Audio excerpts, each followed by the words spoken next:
Bismillahirrahmanirrahim. Assalamualaikum warahmatullahi wabarakatuh. Alhamdulillahirabbil alamin. Nahmaduhu wa nasta'inuhu wa nastaghfiruh. Wa na'udzu billahi min syururi anfusina wa min sayyiati a'malina. May yahdihillahu fala mudhillalah wa may yudlil fala hadiyalah. Asyhadu an la ilaha illallah wahdahu la syarikalah wa asyhadu anna Muhammadan abduhu wa rasuluh.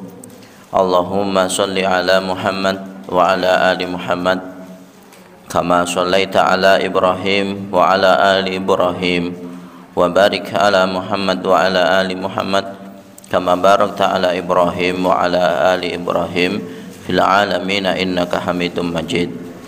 Wa qala Allah Ta'ala fil Qur'anil Karim, kullu nafsin dha'iqatul maut, ila akhir ayat. Wa qala Nabi sallallahu alaihi wasallam, ittaqillaha haitsu ma kunta wa atbi'is sayyi'atal hasanata tamhuha wa khaliqin nas bi khuluqin hasanin. Shadaqallahul azim wa shadaqa Nabi Rasulul Karim. Rabbi sadri wa yassir li amri wahlul 'uqdatam min lisani yafqahu qawli. Dumateng jamaah salat maghrib yang insyaallah dimuliakan Allah Subhanahu wa taala. Yang pertama, kita ucapkan syukur dengan sebesar-besar syukur kepada Allah Subhanahu wa taala. Alhamdulillahirabbil alamin. Di sore hari ini, di malam hari ini, kita diberi kesempatan oleh Allah Subhanahu wa taala untuk beribadah kepadanya. Diberi kesehatan dengan kesehatan yang luar biasa. Diberikan kesempatan dengan kesempatan yang luar biasa. Mudah-mudahan dengan kita menjalankan sholat maghrib dan juga ibadah-ibadah yang sehari ini kita laksanakan, mudah-mudahan itu termasuk bentuk syukur kita kepada Allah Subhanahu wa taala. Amin ya rabbal alamin. Yang kedua, shalawat dan salam semoga tetap tercurah kepada baginda Rasulullah Nabiullah Nabi Muhammad sallallahu alaihi wasallam yang senantiasa kita jadikan sebagai uswatun hasanah kita dalam kehidupan kita sehari-hari, dan mudah-mudahan kita mendapatkan syafaat dari beliau. Amin ya rabbal alamin. Jamaah salat maghrib yang insyaallah dimuliakan Allah Subhanahu wa taala, kita lanjutkan bahwa materi di dalam kitab Minhajul Muslim kita sudah mendekati, ya, barangkali malam hari ini kita bersama-sama belajar untuk mengenal dan juga mengerti bagaimana memperlakukan jenazah, ya, karena memang materinya banyak sekali, ya. Jadi mungkin pada malam hari ini kita akan mempraktekkan bagaimana, seperti apa, dan juga adabnya bagaimana ketika memandikan jenazah, ya, karena jenazah itu, ya, ada laki-laki, ada perempuan, ya, dalam kondisi yang berbeda-beda. Barangkali ketika kita praktek kepengurusan jenazah itu tidak mesti mulus ketika kita praktek pada umumnya, ya. Cuma ada yang bertanya kemarin tuh, bagaimana memandikan jenazah yang keguguran, gitu kan. Ini Allah alam, gitu. Karena memang bentuknya belum sempurna sebagaimana manusia, ya. Ada juga yang anggota tubuhnya hancur mungkin karena kecelakaan, gitu kan. Karena saya pernah, Pak, itu memandikan jenazah yang kepalanya itu, nyun ngapunten, mudah-mudahan beliau husnul khotimah, itu kan. Jadi sudah posisinya memang harus ditempatkan di tempat yang lain, ya. Memang kondisinya tidak bisa dibasuh. Kalau dibasuh kan nanti malah jadi apa namanya ya, dalam kondisi-kondisi seperti inilah yang barangkali nyun ngapunten nggih, Allah Subhanahu wa taala ketika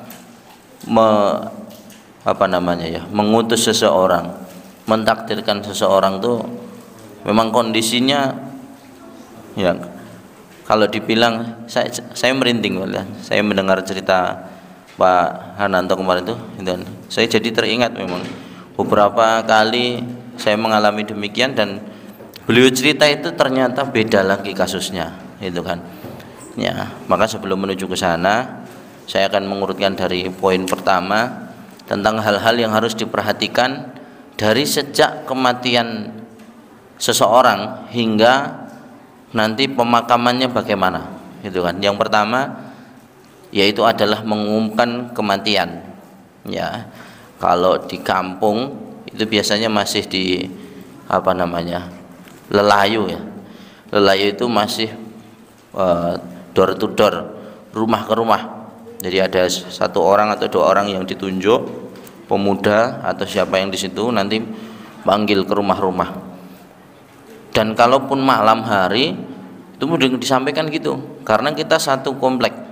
Takutnya Bapak, ya takutnya ketika kita tinggal satu rumah, artinya satu daerah, satu komplek begitu kan. Kalau kita tidak hadir, pikiran kita itu jangan nanti pasti ada orang masjid yang ngurusin. Jadi pikirannya jangan gitu. Ya. Jadi bisa jadi ya itu menjadi haram buat kita karena kita tidak hadir. Ya. Kan fardu ya, fardu kifayah itu. Fardu kifayah ya. Yang harus kita pikirkan bagaimana kalau di sana itu tidak ada orang yang hadir. Ya, sungguh celaka. Maka kita yang tinggal di kampung itu, di komplek itu, semuanya mendapatkan kiriman dosa dari Allah Subhanahu wa taala karena tidak mau dan terhitung sebagai orang-orang yang tidak mau mengurus jenazah kerabatnya, apalagi itu seorang muslim, gitu kan. Disunahkan untuk mengumumkan kematian seseorang muslim kepada kerabatnya, teman-temannya, orang-orang soleh dari penduduk negerinya, agar mereka menghadiri jenazahnya. Tujuannya apa Pak?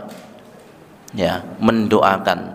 Jadi satu ya, di sisi lain orang yang mengurusi jenazah itu ya memang harus orang-orang yang betul-betul faham ya.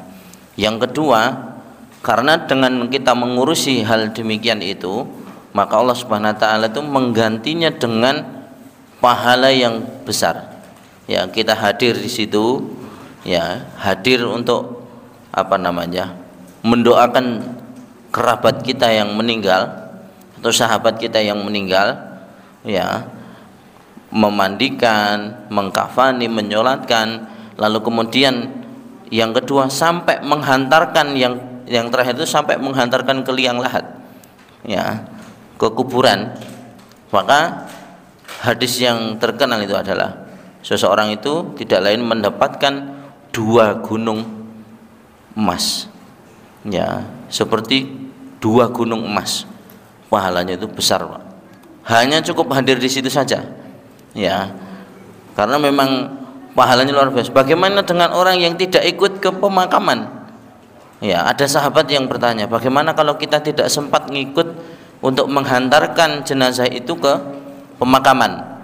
Ya hanya satu, jadi sudah memandikan ya, artinya memandikan itu kita menyaksikan pun juga sudah termasuk Pak. Cuman ketika ada orang yang ikut hadisnya memang pahalanya berbeda, seperti sholat lah. Sholat itu berjamaah ya, ada orang yang sholat berjamaah itu dia ribat ya, sebelum datang sholat, datang waktu sholat dia sudah hadir di sini, kemudian menunggu waktu azan, syukur-syukur ngadani ya, mempersiapkan tempat ya, kemudian dia melakukan sholat sunnah setelah azan itu ya, atau sholat sunnah sebelumnya, kemudian dia mengurusi semuanya, maka pahalanya sempurna insya Allah. Dalam hadisnya demikian. Berbeda dengan orang yang melakukan sholat jamaah ingin mendapatkan pahala 27 derajat ya, tapi datangnya itu setelah azan. Coba jenengan, pasti beda ya. Kita hanya datang untuk melayat jenazah, hadir saja, duduk, itu kan, pasti pahalanya juga berbeda. Ya, yang kita pikirkan itu adalah besarnya pahala yang kita peroleh. Ya, bukan pujian dari orang lain gitu kan. Kalau memang hati kita tergerak, kita bisa kita punya kemampuan ya untuk kita amalkan, dan barangkali dengan kita ikut serta dalam mengurusi jenazah, ya barangkali ilmu kita juga akan tersalurkan kepada orang lain. Nah, ini harapan yang terbesar ya, selain kita mendapatkan pahala yang luar biasa. Rasulullah SAW memberitahukan atas wafatnya Raja An-Najasyi kepada orang banyak ketika raja itu wafat. Dalam hadis sahih, sebagaimana beliau memberitahukan wafatnya Zaid, Ja'far dan Abdullah bin Rawahah ketika mereka syahid. Ya, bahkan orang yang mati syahid itu diberitakan oleh Rasulullah SAW. Pemberitahuan wafatnya seorang yang dilarang adalah apabila dilakukan di jalanan atau pintu-pintu masjid. Ini ya, suara keras dan disertai teriakan, hal ini dilarang secara syar'i. Maka saya itu pernah di satu kampung, saya waktu itu mengisi pengajian di kampung saya, dan saya menyampaikan demikian, saya membaca pengertian demikian ya. Apabila dilakukan di jalanan, pintu-pintu masjid, ada orang yang menafsirkan orang yang memberitakan kematian seseorang di pintu-pintu masjid saja dilarang, apalagi di ini pengeras tuh Pak. Maksudnya ada orang yang mengambil pendapat itu demikian gitu loh. Saya itu dibilang, wah sate keras sekali itu. Wallah, jadi maksudnya itu kita itu histeris ya, jadi tidak memakai adab. Kalau orang yang mengumumkan, kalau di sini masih pakai speaker Pak, betul nggih? Pakai betul nih. Tapi saya beberapa kali di kampung dekat pondok itu masih diumumkan, jadi kemudian, dan dengan adab yang demikian itu memang karena fasilitas di kampung itu kadang memang adanya itu, daripada nyun ngapunten pergi ke rumah-rumah orang itu kan lama Pak nggih, butuh waktu. Kalau kita umumkan di masjid kan pengumuman itu kan juga pakai adab nggih, nyuwun kawigatosipun dumateng dengan apa istilahnya pembukaan yang bagus dan menyampaikan ya sampun napa sowan marang napa ya niku pakai bahasa Jawa itu diumumkan dengan cara dan adab yang tertentu, saya kira tidak menjadi masalah. Adapun kita mengabari ke rumah-rumah orang, itu pun juga dengan sebagaimana kita mengundangi seseorang Pak. Jangan mengagetkan orang tersebut. Kalaupun pintu sudah diketuk 3 kali tidak ada jawaban, ya sudah, kita kembali saja, gitu kan. Jangan memaksa untuk dibukakan. Nah, ini yang tidak boleh. Mungkin yang dimaksud di dalam buku tersebut, di kitab ini adalah demikian.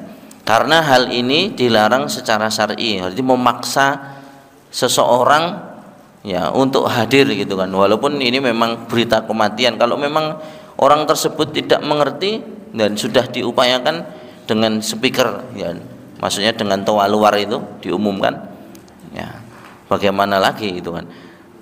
Jadi penafsirannya adalah asalkan pengumuman yang disampaikan ini sesuai dengan kebiasaan di masyarakat tersebut, dengan adab tentunya yang biasa dilakukan di masyarakat tersebut, dan ini sudah difahami di kebanyakan masyarakat tersebut, tidak masalah. Karena biasanya di peraturan kampung satu dengan kampung yang lain itu berbeda.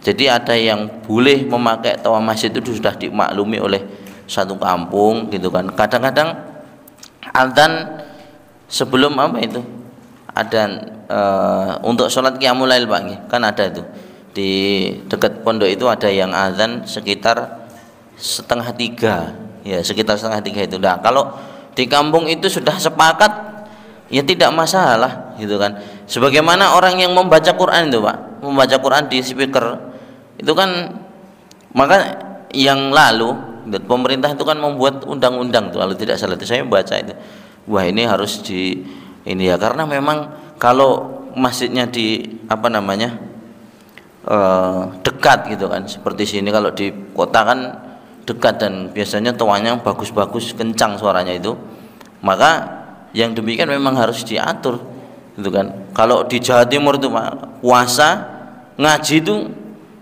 nggak pakai aturan ya, 24 jam. Jadi orang ngaji itu misalnya saya dapat jatah nih habis isya nanti sampai jam 9 itu sampai jam 12 ada, jam 12 sampai jam 3 pagi ada, jam 3 pagi sampai jam 6 ada. Jadi suara ngaji di masjid itu terus non-stop 24 jam. Tapi kampung situ tidak masalah Pak ya, satu kampung itu sudah maklum lah, sudah jadi kebiasaan di situ. Nah kalau di sini kan ini dijadikan apa namanya demikian, wah kompleknya gak iso turu, wah kasihan yang deket ini, karena maksud kita bagus ini, kita baca Quran, cuman di sisi lain adab kita jelek gitu kan, mengganggu orang lain, karena di komplek ini semuanya kadang-kadang kok beda agama gitu loh, yang sama agamanya kupingi rada suloyo gitu kan, apa meneh sing beda agama gitu kan. Pernah Pak saya di Songgolang itu deketnya itu Pak Hananto tahu itu, di kampungnya apa kompleknya Ustadz Badawi itu. Dan dulu di kita itu asatid sering ya 1 bulan sekali itu di situ Pak ya. Sampai diprotes sama ini masjid ya, depan rumahnya itu sudah punyanya orang non muslim gitu kan. Waktu itu saya karena saya sing paling muda itu kan, wah nek orang seneng jenengan rasa ngrungokke ya itu. Padahal itu mic dalam Pak, mic dalam, cuma nek udah malam ini kan dari luar sana kan kelihatan kedengaran Pak. Akhirnya Ustadz Badawi datang, udah ya antum mengalah saja, sedang sekarang udah nggak usah pakai speaker aja. Jadi di dalam saya itu udah lama sekali Pak, 2013 dulu. Kisah ini masih saya ingat, maksudnya beliau itu apa ya, saya itu yang saya ngegas istilahnya, saya pengen masjid ini gue ngaji gitu. Saya kan jiwa muda Pak, ngeyel gitu.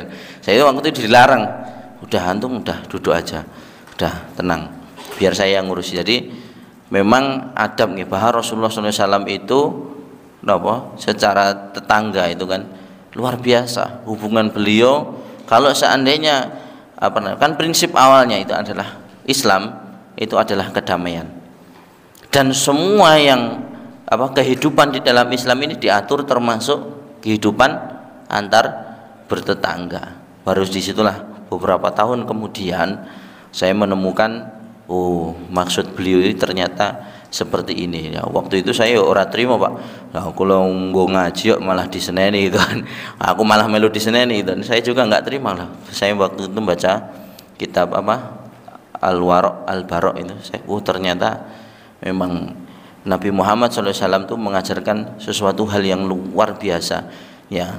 Jadi waktu itu malah kita yang disalahkan, antum ini sudah lihat jam berapa ini sudah jam 10 malam antum masih ngaji. Orang Islam aja dengar antum ini nggak seneng ya, dia istirahat. Kowe santri ngaji 24 jam kuat sing jobo-jobo mesake. Saya baru paham setelah beberapa tahun kemudian. Yang kedua, haram meratapi mayat dan boleh hanya sekedar menangis ya, meratap. Diharamkan meratapi mayat dan berteriak-teriak karenanya ya. Siapa yang tidak sedih itu kan, innal mayyita la yu'adzibu bikuma la yu'adzibuka ilhaya, sungguh mayat itu benar-benar disiksa karena tangisan orang yang masih hidup. Nah ini yang harus diingat-ingat Pak ya, semakin lama gitu kan kita menangis itu kan orang yang meninggal dunia itu kebingungan mesake Pak, dia masih bisa melihat orang-orang yang ada di sekitarnya. Dalam kitab yang lain disebutkan demikian. So aku ki ngopo gitu, mereka itu hanya butuh doa yang kita lantunkan setiap kali sampai mayat itu dikebumikan ya. Barang siapa yang diratapi maka sungguh dia akan disiksa pada hari kiamat karena ratapan itu ya. Jadi saya suwi siksane ya saya suwi ya. Rasulullah pernah membaiat para perempuan untuk tidak meratapi mayat. Demikian Ummu Atiyah radhiyallahu anha menuturkan dalam hadis sahih Nabi SAW, Sesungguhnya aku berlepas diri dari wanita yang berteriak waktu datang musibah, karena kematian itu adalah musibah. Wanita yang mencukur rambutnya, gitu. Ini apa jenenge? Termasuk salah satu meratapi mayatnya sampai gundul. Dan wanita yang merobek bajunya ketika datang musibah, berarti dia melupakan Allah Subhanahu wa ta'ala. Hadis riwayat Imam Bukhari. Sungguh mata itu melinangkan air matanya dan hari itu merasa sedih, tapi kami tidak mengucapkan selain yang diridhoi Rabb kami. Dan kami wahai Ibrahim teramat sedih atas perpisahan denganmu. Banyak sekali hadisnya. Ya, intinya adalah berlebih-lebihan. Ya, namanya ada saudara, anggota keluarga kita yang meninggal dunia itu pasti sedih, Pak. Ya, apalagi kita mengingat jasa-jasa beliau yang luar biasa, hatinya belum siap. Dan disebutkan di dalam hadis ini, sedih itu boleh, tetapi berlebihanlah yang tidak boleh. Ya, sampai tadi merobek-robek baju, menggunting rambutnya, kemudian dia melakukan sesuatu hal yang barangkali keluar dari adab Islam. Ya, yang ketiga, haram ihdad. Ya, lebih dari 3 hari. Ihdad itu apa, Pak? Tidak berhias, baik dari segi pakaian, celak. Ya, jenenge berhias, Pak. Napa mawon jenenge? Aneh, ya ibu-ibu yang tahu itu. Pokoknya menghias diri bagi perempuan gitu, dandan lah ibaratnya. Jadi haram ihdad, ya, lebih dari 3 hari, karena memang batasnya itu cuma 3 hari, Pak. Seorang muslimah, nah ini untuk ibu-ibu, ya, diharamkan berkabung bersedih atas kematian seseorang lebih dari 3 hari, ya, kecuali berkabung atas kematian suaminya. Maka di dalam Islam diatur dia wajib berkabung, bahkan seorang perempuan itu wajib berkabung selama 4 bulan 10 hari. Ya, jadi ini masuk kepada hadis yang disebutkan oleh Rasulullah SAW, ya, bahwa waktu menunggu perempuan itu setelah kematian suaminya itu adalah lebih 4 bulan 10 hari. Ya, hal ini berdasarkan hadis Rasulullah SAW. Janganlah seorang perempuan berkabung atas kematian seseorang lebih dari 3 hari, kecuali berkabung atas kematian suaminya, maka dia wajib berkabung selama, bukan berkabung ya, bersedih itu, ya, selama 4 bulan 10 hari. Hadis riwayat Imam Muslim. Ya, yang keempat, melunaskan hutangnya. Dianjurkan untuk melunaskan hutang-hutang jenazah jika dia mempunyai hutang, karena Rasulullah SAW pernah tidak mensolati mayat yang mempunyai hutang sebelum hutangnya itu dilunasi. Jiwa seorang mukmin itu tergantung tertahan karena hutangnya. Ya, ini di dalam hadis lain itu disebutkan termasuk yang menunggu di A'raf namanya itu, Pak. Satu adalah orang yang tidak diberi akal dari dia lahir sampai meninggal dunia. Mesake. Jadi nunggu namanya itu kalau di dalam surat A'raf namanya itu. Jadi ya ora dilebokne ning surga, ora dilebokne ning neraka. Sama seperti orang yang mempunyai hutang diundur. Ngantri gitu, Pak. Kita ngantri itu nomornya 142, 140, 41. Wah, bariki aku. Mari kuwi ora dijeluk, Pak. Dilompati 143. Sedih nggak, Pak? Kenapa saya kok tidak dipanggil? Karena kamu masih mempunyai hutang di dunia. Ya, ini sudah saya bahas di waktu yang lalu. Maka sebaiknya orang yang sudah berumur, sudah apa istilahnya itu, sudah berumur itu, ya sebagaimana patokan kita umurnya Rasulullah SAW, ya sudah mendekati tahun 63 tahun, maka ya setidaknya dia melepaskan satu hutangnya kepada anaknya untuk menyelamatkan dirinya. Yang kedua, ya, harta benda yang dia miliki. Jadi berwasiat sih, Pak. Karena setelah nyuwun ngapunten kita meninggal dunia tidak punya apa-apa seperti saat kita lahir, sehingga hisab kita baik di alam kubur nantinya dari pertanyaan itu sudah hilang, maksudnya terlepas gitu loh Pak. Ya kan kebanyakan kan orang nyuwun ngapunten orang tua yang sepuh nih, orang dulu itu kan meninggal dunia itu Pak, asetnya luar biasa. Ya sawahnya berapa patok, ada 6 patok masih punya. Ya jadi waktu rumah itu dibangun Pak nggih, itu ya menemukan pas waktu digali pondasi itu Pak, ternyata nyimpennya itu di dalam rumah ya ada perhiasan Pak. Berarti wah harta karun, ya harta karun, tulisannya Jawa, ternyata punya mbahnya, Mbah Buyut, yang punya Mbah Buyutnya. Nah bagaimana yang demikian itu gitu kan, kita kan tidak tahu. Makanya hidup ya berkeluarga suami istri itu ya saling tahu. Takutnya ya demikian itu Pak nggih. Jadi kalau terjadi satu hal yang tidak diinginkan gitu kan, atau bahkan kematian atau seperti apapun, maka sebagai partner hidup antara suami dan istri setidaknya tahulah itu kan, saya punya hutang atau tidak, terbuka, saling terbuka, sehingga ketika urusan dunianya itu beres, insya Allah Allah Subhanahu Wa Taala akan memudahkan Pak, itu kan akan memudahkan. Yang kelima istirja, ya berdoa dan bersabar, mengucapkan istirja itu mengucapkan inna lillahi wa inna ilaihi raji'un. Keluarga jenazah harus bersabar, terkhusus pada saat-saat ini. Hal ini berdasarkan sabda Nabi sallallahu alaihi wasallam. Ya, sesungguhnya kesabaran yang sempurna itu hanyalah pada pukulan yang pertama. Innamas sabru indas sadmatil ula. Ya, sesungguhnya kesabaran yang sempurna itu hanyalah pada pukulan yang pertama, itu kan.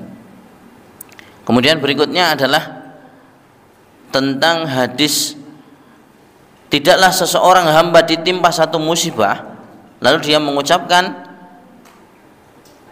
sesungguhnya kami milik Allah, innalillahi tadi Pak nggih, innalillahi wa inna ilaihi rajiun, sesungguhnya kami milik Allah dan kepadanya lah kami kembali. Ya Allah, berikanlah aku pahala dalam musibahku dan gantikanlah untukku yang lebih baik darinya, melainkan Allah Subhanahu wa taala akan memberinya pahala dalam musibahnya dan menggantikan yang lebih baik baginya. Allah Subhanahu wa taala berfirman, ma li'abdil mu'mini indal khaza'u ida qabattu sofiyahu min ahli dunya thumma tasabu illal jannah. Allah berfirman, tidaklah seorang hambaku yang mukmin memiliki pahala di sisiku apabila aku ambil orang yang dicintai. Siapa orang yang dicintai di antara? Satu ibu, yang kedua bapak, istri atau suami, dan anak-anaknya. Ya, dari penduduk dunia, kemudian dia mengharapkan pahalanya kecuali balasannya adalah surga Allah Subhanahu wa taala. Jadi jamaah salat maghrib yang insyaallah dimuliakan Allah Subhanahu wa taala, itulah sebagai motivasi kita semuanya untuk senantiasa berhati-hati ya dalam segala hal gitu. Beberapa waktu yang lalu Pak nggih, jadi waktu jatuhnya ibu saya itu ada tetangga yang beliau itu jenguk juga ke rumah waktu saya itu masih di sana, menanyakan kondisi dan sebagainya. Ya, ala kulli hal Pak nggih, 3 hari setelah beliau menjenguk ibu saya itu, saya juga waktu itu sempat bercanda dengan beliau itu. Nggih Pak D, matur suwun Pak D, itu kan.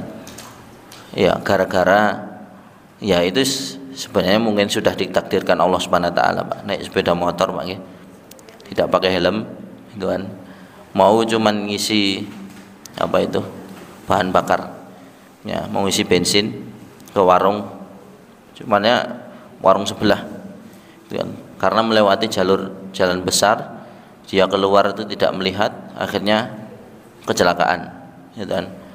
Itu luka di bagian kepala belakang itu sampai sebenarnya lukanya itu enggak begitu parah, gitu kan.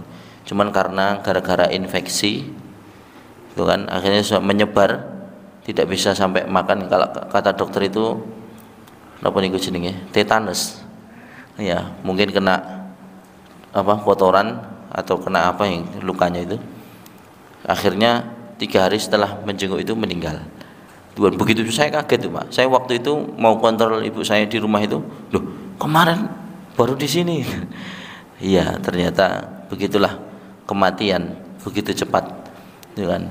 Betul-betul kita tidak tahu umur seseorang. Kalau dirasa kita baru bertemu dengan seseorang dan besoknya tidak ada, itu loh Pak, gitu kan.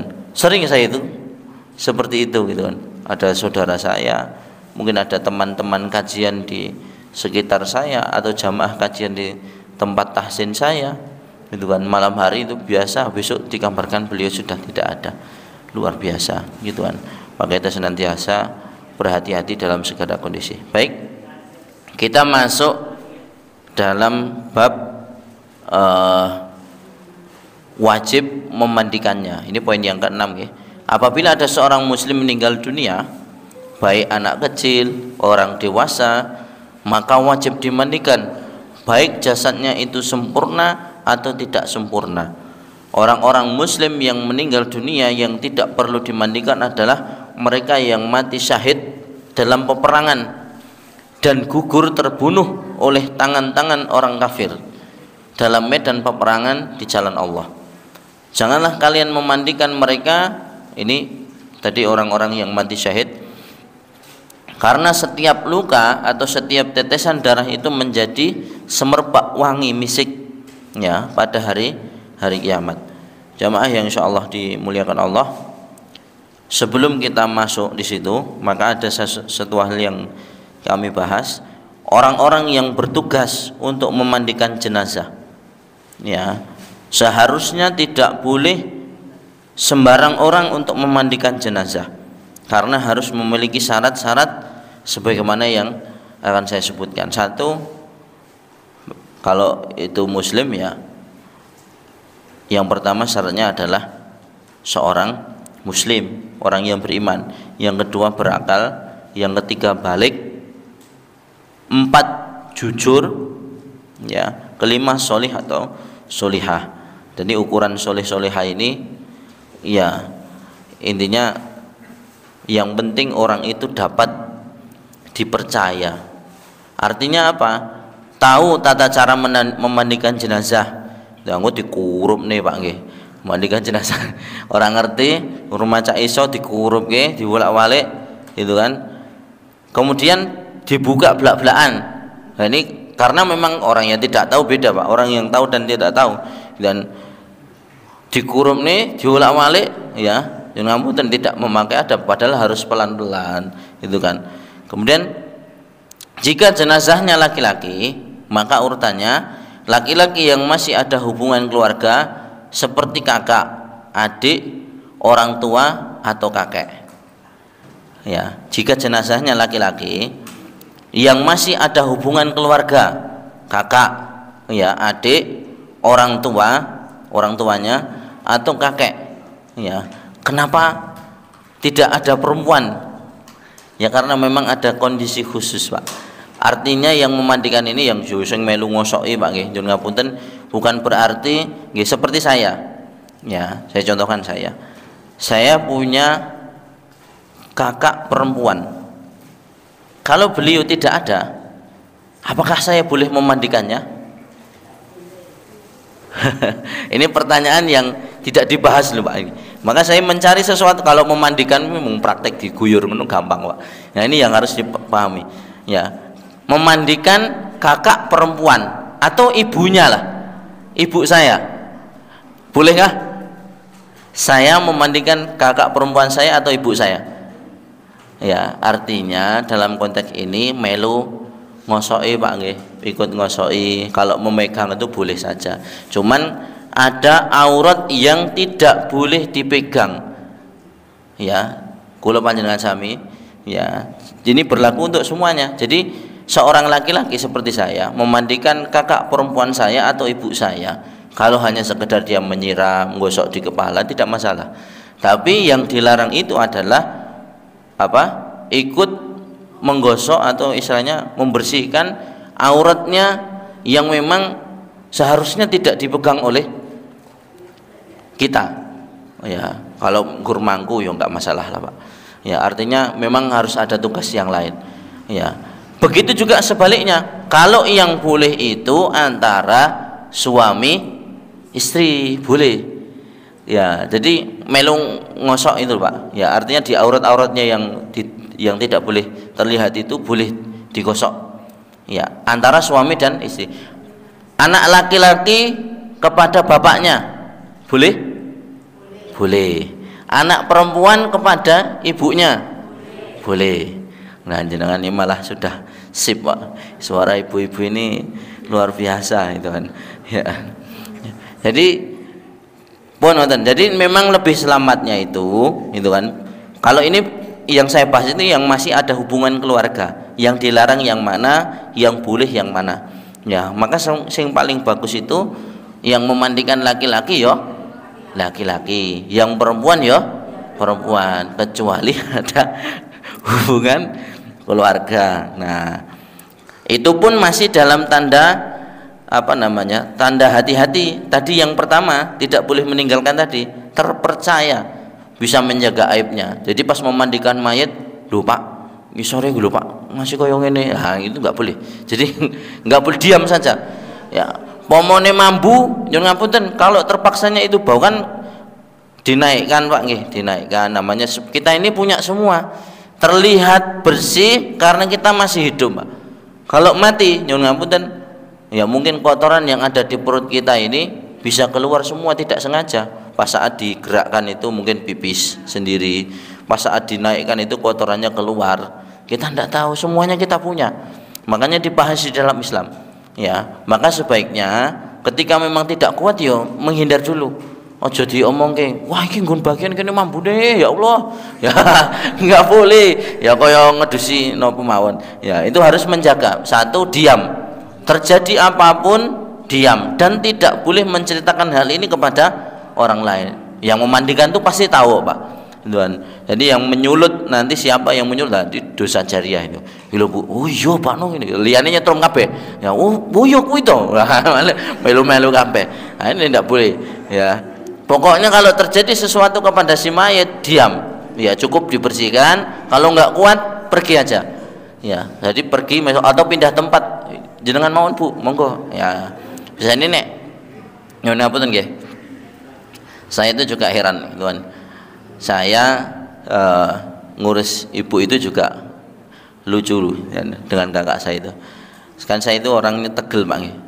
Cuman saya bilang, "Mbak, aku yakin masalah iki sebenarnya iso. Ya, cuman saya nggak boleh. Ya, Mbak Iwai saya membersihkan."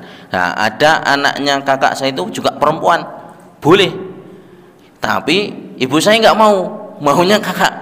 Ya, karena demikian ya akhirnya juga berdua kan nggak malu, Pak. Walaupun boleh kan sama cucu itu kan malu gitu kan kalau dibersihkan atau pas sedang mandi gitu kan.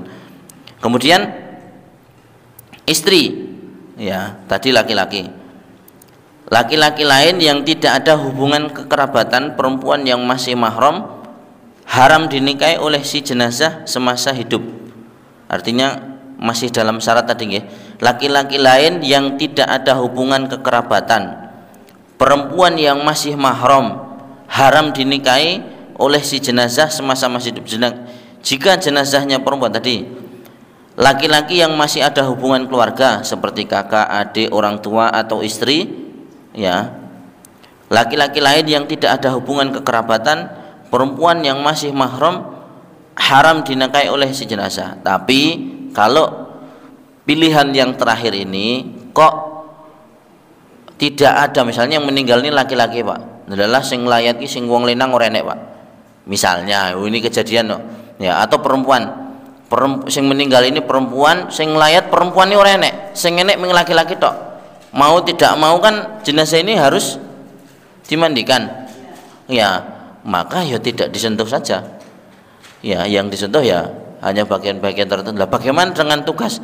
Ini saya punya teman yang kerjanya itu di tukang memandikan jenazah itu, Pak. Ya, di sana kan harus pakai perlengkapan, Pak.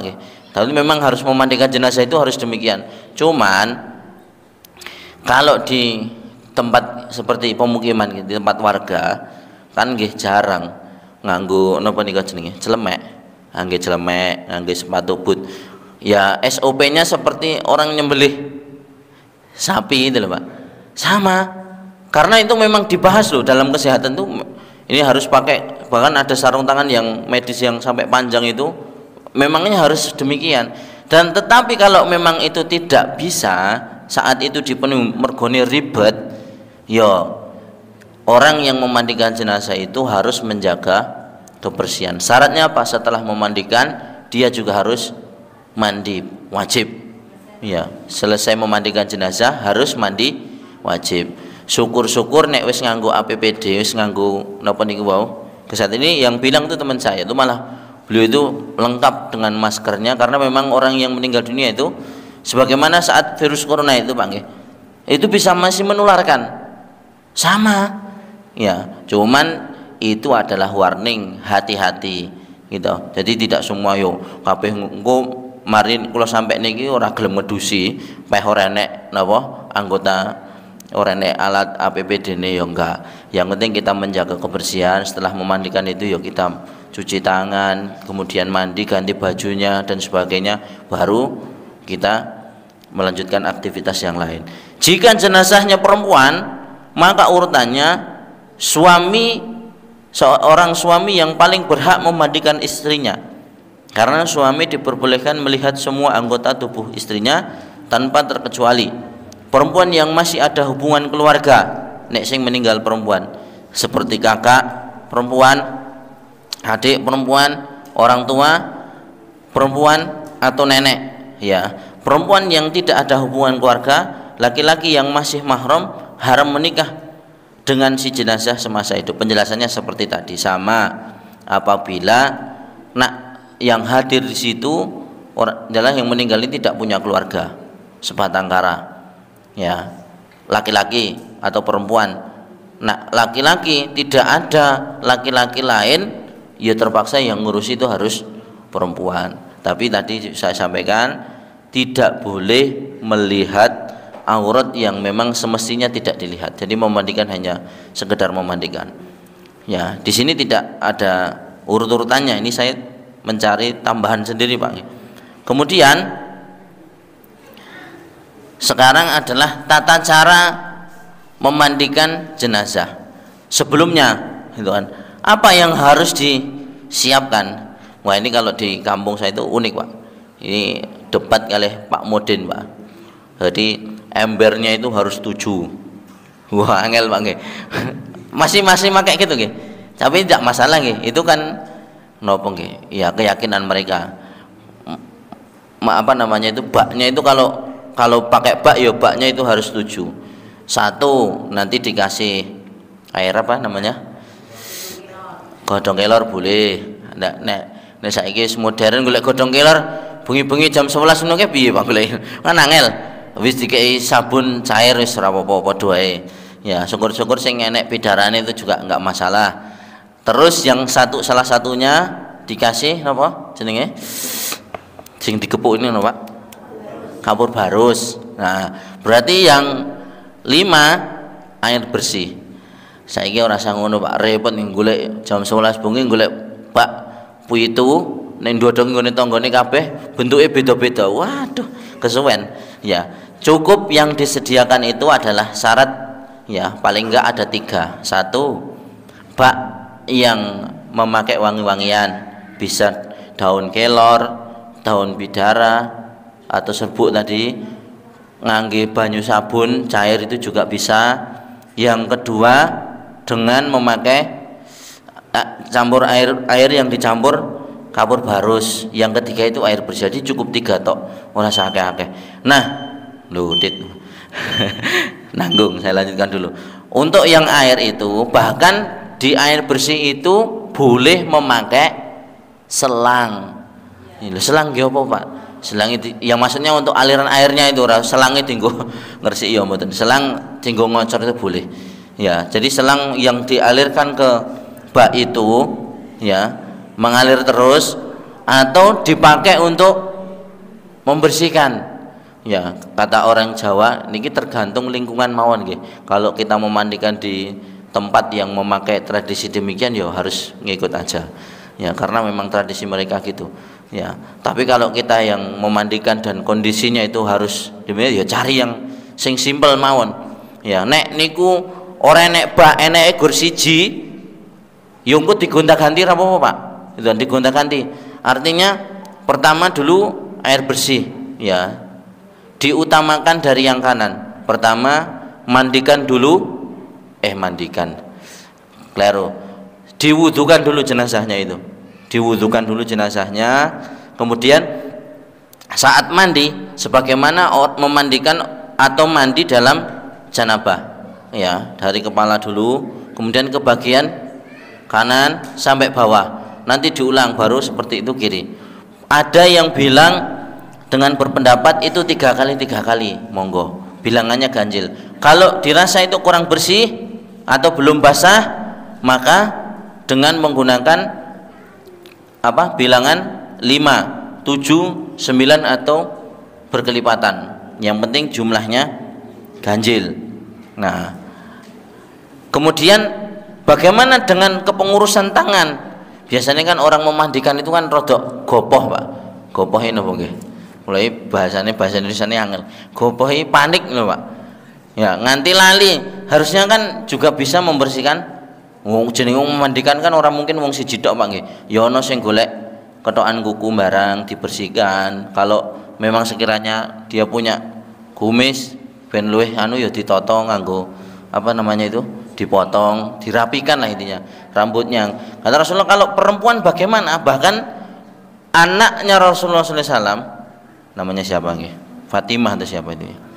Yang meninggal itu bahkan melepas gulungan rambutnya kan ditali, Pak.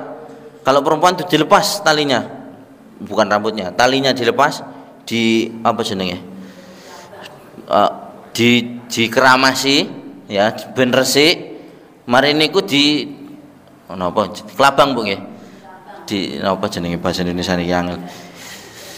Dikepang, boleh didandani, pokoknya orang yang meninggal perempuan itu boleh didandani, artinya dengan kondisi yang bagus, ya, di ben ayu ibaratnya.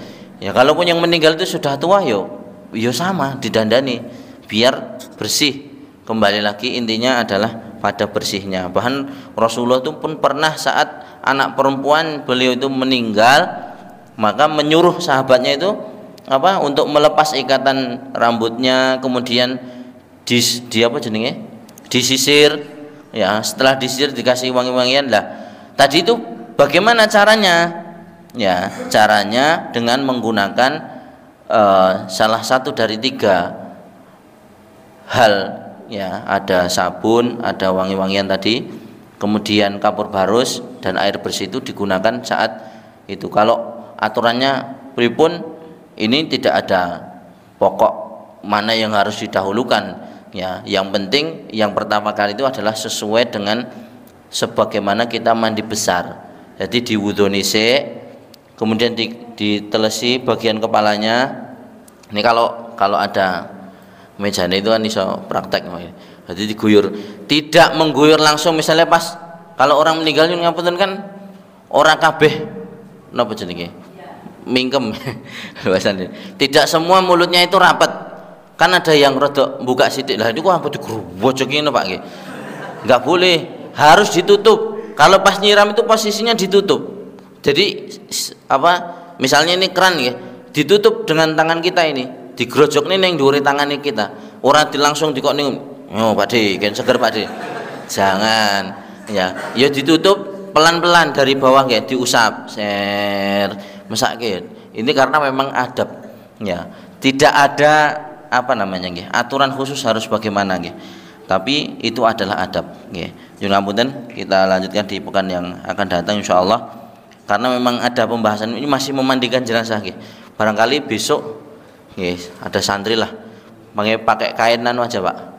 Apa jenenge? Ojo kain kafan kok wedi kirap-kirap. Jarik wae mboten napa-napa, jarik bisa. Jadi jarik itu kan yo meh padha kalih kain kafan. Dadi engko gen nenek sing turu nang kene tenan, bagaimana pas memiringkan terus ngetoki napa jenenge niki? Kuku terus jungkati ben gen santri wae sing. Jadi jenengan nanti boleh di sini biar melihat langsung loh, karena kondisi langsung. Engko nek pas narik nyun ngapunten napa niku baju melepas baju itu piye gitu loh. Nah, tapi engko santri-santri ora dilepas baju ini dilihat ya. Jadi kondisi tubuh jenazah itu harus selalu tertutup. Ya. Kalau pakai handuk kan sering nih orang meninggal habis dimandikan terus mau diganti ke kain kafan ini, nganduk ini piye? Ya, paling enak jangan pakai handuk karena handuk itu ukurannya cuman segitu-gitu aja. Boleh pakai selimut yang tipis itu, boleh pakai kain yang bersih. Jari itu jadi di senggo nganduk ini ku jari ini ku Pak. Ya, kalau pakai handuk kan ngrogong-ngrogong kangelan. Ya, kula seneng napa jenenge? Kan ini kan kain harus tertutup nih. Kalau nganduki kan angel, Pak. Makanya dengan kain itu di sing resik wau diplekne, plek terus engko di ndure dikek meneh, plek gen. Entek akeh ora apa-apa. Ya, biasanya kan kalau pakai jarik biasanya banyak yang bawa nggih. Kalau ibu-ibu itu kalau di komplek itu enek sing gawe penting dititeni nggone sing ndi gitu kan. Ya. Kita akhiri, kita cukupkan sekian. Mohon maaf. Niki masih banyak panjang sekali. Enaknya memang satu season ini, Pak. Satu mandi satu season, sesuk ngafani, sesuk ngubur rasa praktek. Ya, Deni. Ya. Mungkin barangkali besok kita sambung yang akan datang. Kita akhiri pertemuan pada malam hari ini dengan hamdalah dan doa keruan majelis. Alhamdulillahirabbil alamin. Subhanakallahumma bihamdika asyhadu an la ilaha illa anta astaghfiruka wa atubu ilaik. Assalamualaikum warahmatullahi wabarakatuh.